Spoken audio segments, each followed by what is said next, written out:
Well, here we are again. Michigan State blows one on the road, 56-59 at the barn there in Minnesota, and just a completely avoidable loss for Michigan State, a game that they should have been able to handle, that they were running away with. They were up double digits in the second half, had a chance to kind of slam the door there. Unfortunately, Tyson Walker kind of goes out with the little groin injury. He leaves, and I believe we were up 9 or 11. Come back in, and it's a 2-point game, I believe. Just that whole sequence right there just changed the whole game. But we'll just jump to the first half here, and just another. I'm so sick of this in college basketball, man. Let me tell you. Another 7th-year senior ready to apply for AARP, just killing the Spartans. I'll be so happy when all these COVID years and extra years are done. I can't even tell you the guy's name. Fox, I think.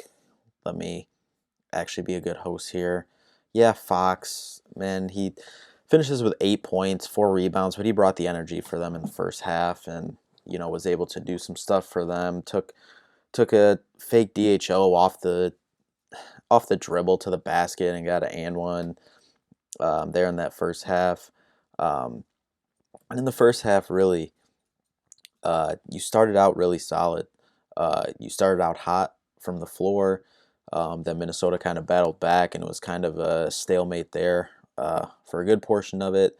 Then Minnesota kind of pulled ahead a little bit, and you were able to close the half good. And Tyson went on a 5-0 run to end the half to go up 5. You were getting good minutes out of your center position. Cooper, Maddie was making good plays on defense. And then you saw Book in there as well. Book finished with 2 points, 2 for 2 from the free throw line, missed a 3. Was doing okay things on defense. I mean, so that's a positive to see him in there. But then, you kind of come in the second half and things are kind of humming, the first couple minutes. And then, like I just mentioned, Tyson goes down with, a little groin injury, goes back to the locker room, comes back out a couple minutes later, and the double-digit lead, whatever it was at that time, he went out, just evaporated. And that just can't happen. It can't happen, if you're going to try to make any noise. And, this last month of the season to go on this run that we're supposed to be going on that we've been talking about here for weeks. Can't happen if you want to make any noise in the Big Ten tournament and, the main NCAA tournament. That's just so avoidable, man. That's just so avoidable. For the Spartans, I mean, Tyson Walker, obviously, we said he, went out with a little injury there for a little bit, but still finished with 20 points, 2 for 7 from 3. Akins continued to stay hot from the 3-point line, shooting 4 of 7, 16 points for him. And this has been killing the Spartans all year long, and I think is something that maybe we don't talk about enough. One of the main reasons why I believe that they are sitting at 14-9, and whatever we drop to after this game, probably 6 in the Big Ten. You can't get more than 2 of your star best players playing together consistently on the same night. We've seen nights where it's been Tyson and AJ, or Tyson and Jaden, like tonight, or Malik and Tyson, but it's never 3 of them. It's never 3 of the main 4 guys can seem to get it going, on the same night. And the few rare occasions where we have seen, 2 or 3 guys get it going, we've seen big wins. I'd say probably the last time we saw that was probably the Penn State blowout, a couple weeks ago. That was the last time that I can really think that happened. But I mean, overall, yeah, we're talking about how frustrating this is for Michigan State. But hats off to Ben Johnson in Minnesota. It's a really good Minnesota team. We saw it last time we played them, and we've seen it. They just knocked off Northwestern. at home their last time out. Garcia, we're able to hold him in check for the most part. 10 points, only 2 rebounds and 2 assists. That's a big difference from the first time out. I believe first time out he had 22 and 9, I believe, on the boards. But what killed you is Cam Christie.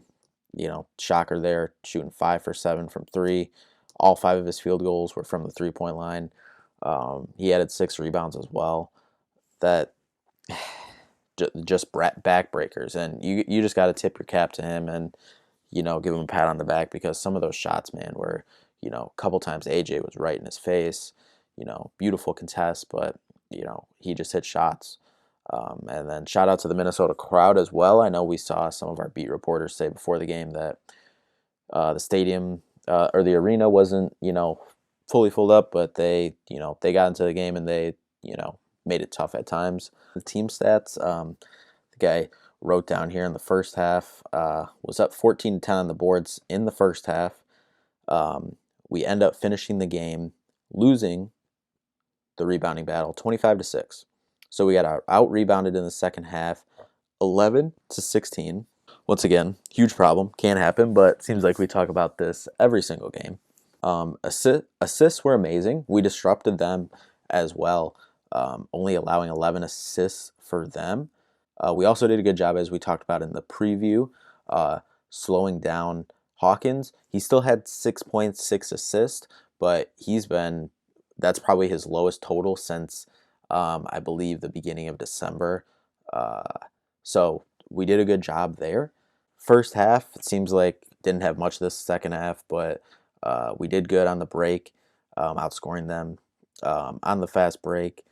We controlled turnovers again. Seems like we've won the turnover battle pretty much every game this year, which is unheard of for a Michigan State team. But shot not great from the field. Outshot them from the field, 44.7. Then similar, they shot 39% from three. We shot 38. So right there. But the biggest difference of the game, and we'll talk about some individual stuff here in a second, but the main thing that cost us this game was shooting 7 for 17 from the free throw line, 41%. That's, the disappointing part about that from the free throw line is Malik Hall, 1 for 6 from the free throw line. Hate to say, because Malik has done a lot of good stuff this last couple weeks since putting up that goose egg, a couple weeks ago. But 1 for 6 from the free throw line. He was only able to get 4 shots, but that, I think, only getting 4 shots up is a credit to Minnesota. They did a good job of taking him out of what he wanted to do and what we wanted the spots we wanted to get him in on the post. So hats off to them for that. But 1 for 6 from the free throw line, man. We'll talk about Carson Cooper here real quick. It seems like Coop played most of the center minutes this game, especially in the second half there. Was kind of rolling with him. Not a crazy stat game, 4 points, 4 rebounds. He had a couple lapses, but all of our centers are going to have lapses at times. That's just the unfortunate situation of where we're at that position. But growing over time. Overall, I'd still say a solid game from the fives. But then another big reason besides the free throw shooting, 7 for 17 from the line. AJ Hogard, 1 for 6 from the field. He did have 2 clutch free throws, but he needed that third one to tie it up at the end. Maybe a different type of game. He was able to get in 3 rebounds and 5 assists with 2 steals, but 4 points on the road in a game you need to have to keep moving forward can't happen. It just can't happen. But yeah, there's no ifs, ands about it now. Saturday is now a must win. Saturday was hey, you can make, maybe move yourself up a line or, so in the tournament. You're looking at with the top 10 Illinois team coming into the Breslin, but now you're looking at that as a must win.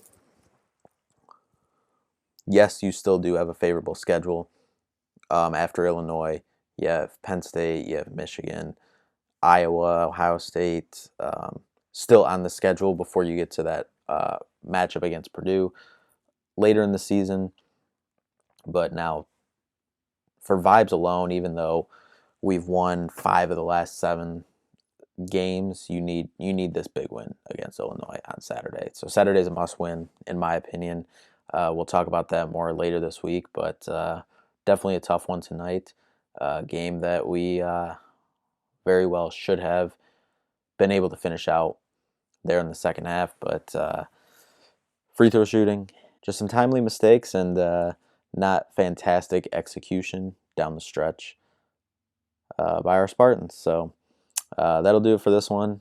Thank you all so much for watching. Once again, Michigan State falls in this one, 59-56 on the road to Minnesota. I guess we'll maybe see you all later this week to talk about Illinois on Saturday. Must win because, yep, that'll be a fun one. But once again, thank you all so much for watching. See you all in the next one. Peace out and go green.